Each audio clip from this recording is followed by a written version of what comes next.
Hello साथियों, स्वागत है आपका हमारे चैनल पर।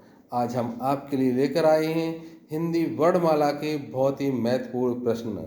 साथियों, इस श्रृंखला में हमने ये कोशिश की है कि यहाँ से कोई भी प्रश्न आपकी वनडे एग्जाम में बाहर न जाने पाए।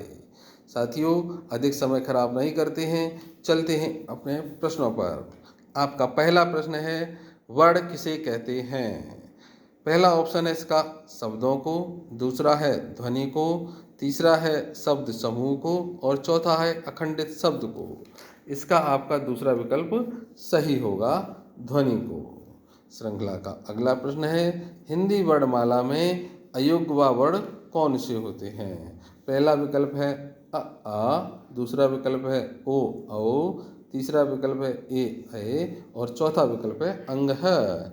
इसका आपका चौथा विकल्प सही है, अंग है। बहुत ही अच्छा प्रश्न है साथियों। इस श्रृंखला के सभी प्रश्न बहुत ही महत्वपूर्ण हैं।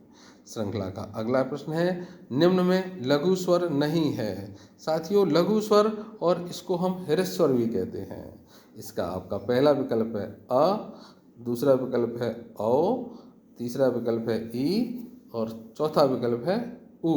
इसका आपका दूसरा विकल्प सही है, औ। श्रृंखला का अगला प्रश्न है, निम्न में दीर्घ स्वर कौन सा है? पहला विकल्प है अ, दूसरा विकल्प है ओ, तीसरा विकल्प है आ और चौथा विकल्प है औ। इसका आपका तीसरा विकल्प सही है, आ, बड़ा आ। साथियों, सभी प्रश्नों को ध्यान से सुने, इनको आप नोट भी करते रहें क्योंकि ये सभी प्रश्न आपके एग्जाम के लिए बहुत ही महत्वपूर्ण हैं। श्रृंखला का अगला प्रश्न है, होठों की स्थिति के आधार पर स्वर कितने प्रकार के होते हैं? पहला विकल्प है 3, दूसरा विकल्प है 5, तीसरा विकल्प है 4 और चौथा विकल्प है 2। इसका आपका चौथा विकल्प सही है। होठों की स्थिति के आधार पर स्वर 2 प्रकार के होते हैं। श्रृंखला का अगला प्रश्न है, किसी को पुकारने के लिए किन स्वरों का प्रयोग किया जाता है? पहला है लघु स्वर, दूसरा है प्लुत स्वर, तीसरा है दीर्घ स्वर और चौथा है इनमें से कोई नहीं। इसका आपका दूसरा विकल्प सही है, प्लुत स्वर। श्रृंखला का अगला प्रश्न है, वर्णमाला में संयुक्त स्वर कौन से हैं? पहला विकल्प है इसका आ, दूसरा विकल्प है ई, तीसरा विकल्प है ए और ओ और चौथा विकल्प है ज और झा। इसका आपका तीसरा विकल्प सही है, ए और ओ। श्रृंखला का अगला प्रश्न है, निम्न में नवीन विकसित ध्वनियाँ कौन सी हैं? पहला ऑप्शन है ख और ज, दूसरा ऑप्शन है उ और तीसरा ऑप्शन है स और श, चौथा ऑप्शन है ए और ओ। तो इसका आपका तीसरा विकल्प सही है, इसका आपका पहला विकल्प सही है, ख और ज। बहुत ही अच्छा प्रश्न है, महत्वपूर्ण प्रश्न है साथियों।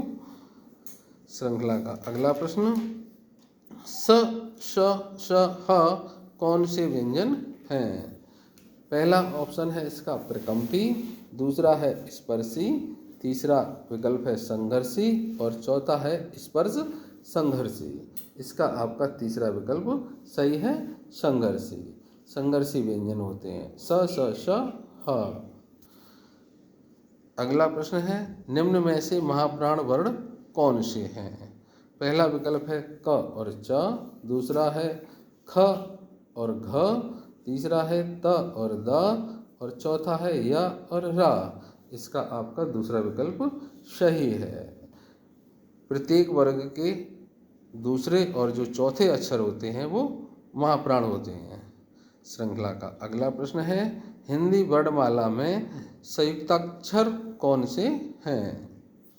पहला विकल्प है आपका छोटा ऊ बड़ा ऊ ला और दूसरा विकल्प है क्षेत्र ज्ञ और तीसरा विकल्प है छोटा आ बड़ा आ ज और चौथा विकल्प है प फ भ। इसका आपका दूसरा विकल्प सही है, क्षेत्र ज्ञ।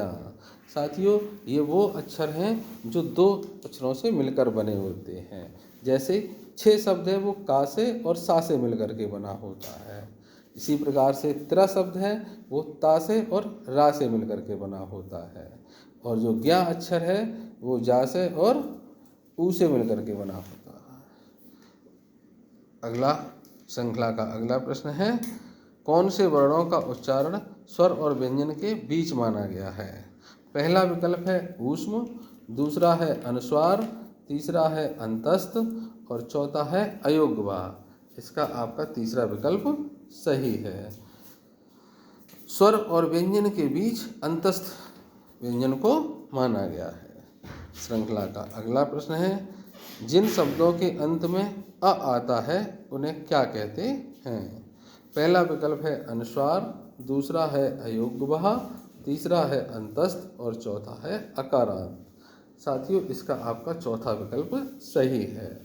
जिन शब्दों के अंत में अ आता है उन्हें अकारांत कहते हैं। श्रृंखला का अगला प्रश्न है, मूर्धा से उच्चारित होने वाले वर्ण कौन से हैं?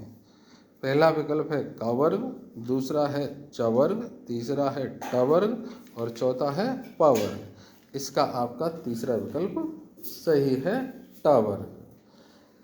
5 वर्ग होते हैं आपके, क वर्ग, च वर्ग, ता वर्ग, ट वर्ग और प वर्ग। इनको क्रम से याद करने का तरीका है कचट तप, कंठ, तालब, मूर्धा, दंत और होष्ठ। साथियों, श्रृंखला का अगला प्रश्न है, हिंदी वर्णमाला में स्वरों की संख्या कितनी है? पहला ऑप्शन है इसका 8, दूसरा है 11, तीसरा है 9 और चौथा है 14। साथियों, वर्णमाला में 11 स्वर होते हैं। आपका दूसरा विकल्प सही है। श्रृंखला का अगला प्रश्न है, हिंदी कब शब्दकोश में शब्दों का क्रम बताओ। साथियों, ये प्रश्न बहुत ही अच्छा है, इम्पोर्टेंट है, आप इसको ध्यान से समझें। इसका पहला दिया गया शिक्षक, फिर वर्तमान, फिर ज्ञान क्षेत्र। साथियों, ये थोड़ा सा मिसप्रिंट है, इसको आप सही कर लीजिए। ज्ञान क्षेत्र करेंगे, यहाँ पर ज्ञान क्षेत्र बनेगा, यहाँ से की जगह क्षेत्र कर लें, ज्ञान क्षेत्र। और चौथा दिया मिश्रण। इन चारों अक्षरों को जब आप शब्दकोश के क्रम में बनाएंगे तो इसका पहला विकल्प आपका बनेगा द स ब अ, और दूसरा है स ब द अ, और तीसरा है स द ब अ, चौथा है अ द ब सा। तो इसका आपका साथियों तीसरा विकल्प सही बनेगा, स द ब अ। सबसे पहले हम ज्ञान क्षेत्र को रखेंगे, उसके बाद फिर मिश्रण और उसके बाद वर्तमान, उसके बाद शिक्षण। श्रृंखला का अगला प्रश्न है, हिंदी शब्दकोश में शब्दों का क्रम बताओ। साथियों, यह प्रश्न भी उसी की तरह से है। पहला इमली, फिर विजय, फिर क्षत्रिय, फिर कमलेश। इन चारों अक्षरों को शब्दकोश के क्रम में लगाने पर आपका विकल्प कौन सा सही बनेगा? पहला विकल्प दिया गया आपका द स ब अ, और दूसरा दिया गया है स ब द अ, तीसरा दिया अ द स ब और चौथा दिया गया अ द ब स। साथियों, इसका आपका तीसरा विकल्प सही बनेगा। सबसे पहले हम क्या लेंगे, इमली, फिर कमलेश, फिर क्षत्रिय और उसके बाद विजय। क्योंकि साथियों क्षत्रिय है वो का और सा से मिलकर के बनता है, इसलिए इनको ध्यान से समझें आप। श्रृंखला का अगला प्रश्न, रा का उच्चारण मुंह के किस भाग से होता है? पहला विकल्प है आपका दंत मूल, दूसरा है मूर्धा, तीसरा है कंठ और चौथा है तालु। साथियों, इसका आपका पहला विकल्प सही होगा, दंत मूल। श्रृंखला का अगला प्रश्न है साथियों, जिन शब्दों के अंत में ई ही आता है उन्हें क्या कहते हैं? पहला विकल्प है इसका एकारांत, दूसरा है एकारांत, तीसरा है इकारांत और चौथा है ईकारांत। तो साथियों, इसका चौथा विकल्प आपका सही बनेगा, ईकारांत। ये साथियों प्रश्न बहुत ही अच्छा है और इम्पोर्टेंट भी है, इसको आप थोड़ा सा याद रखें। श्रृंखला का अगला प्रश्न है, निम्न में से लुंठित वर्ण है। पहला विकल्प है य, दूसरा है र, तीसरा है व और चौथा है ल। इसका आपका दूसरा विकल्प सही है र। श्रृंखला का अगला प्रश्न है, निम्न में कौन सा पश्य स्वर है? इसका पहला विकल्प है आ, दूसरा विकल्प है ई, तीसरा विकल्प है ज और चौथा विकल्प है ड। इसका आपका पहला विकल्प सही है, आ, बड़ा आ। श्रृंखला का अगला प्रश्न है, अनुनासिक का संबंध होता है। पहला विकल्प है इसका केवल नाक से, दूसरा है केवल मुंह से, तीसरा है नाक और मुंह दोनों से और चौथा है इनमें से कोई नहीं।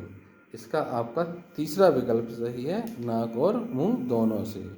अनुनासिक जो वर्ण होते हैं उनका संबंध नाक और मुंह दोनों से होता है। श्रृंखला का अगला प्रश्न है, निम्न में से कौन अयोग्यवाह है? पहला विकल्प है आपका विसर्ग, दूसरा है महाप्राण, तीसरा है संयुक्त व्यंजन और चौथा है अल्प प्राण। साथियों, इसका आपका पहला विकल्प सही है, विसर्ग। विसर्ग होते हैं वो अयोग्यवाह वर्ण होते हैं। श्रृंखला का अगला प्रश्न है, निम्न में से किस शब्द में द्वितीय व्यंजन है? आगरा, दूसरा है दिल्ली, उत्साह, तीसरा है दिल्ली और चौथा है इलाहाबाद। तो इसका आपका तीसरा विकल्प सही होगा, दिल्ली। द्वितीय व्यंजन उनको कहते हैं जिसमें कोई भी वर्ण दो बार आता है लगातार, एक आधा और दूसरा पूरा, जैसे दिल्ली है, बिल्ली है, लल्ला है, ये शब्द द्वितीय व्यंजन होते हैं। साथियों, श्रृंखला का अंतिम प्रश्न है, निम्न में कौन सा तालव्य व्यंजन है? पहला विकल्प है इसका ड ड ड, दूसरा विकल्प है छ ज झ, तीसरा है थ द ध और चौथा विकल्प है फ ब भ। इसका आपका दूसरा विकल्प सही है, छ ज झ। साथियों, इसी तरह की महत्वपूर्ण श्रृंखला को देखने के लिए आप हमारे चैनल को लाइक करें, शेयर करें, सब्सक्राइब करें। कमेंट में आप बताएं क्या आपको इस श्रृंखला का दूसरा पार्ट भी चाहिए। थैंक यू, धन्यवाद।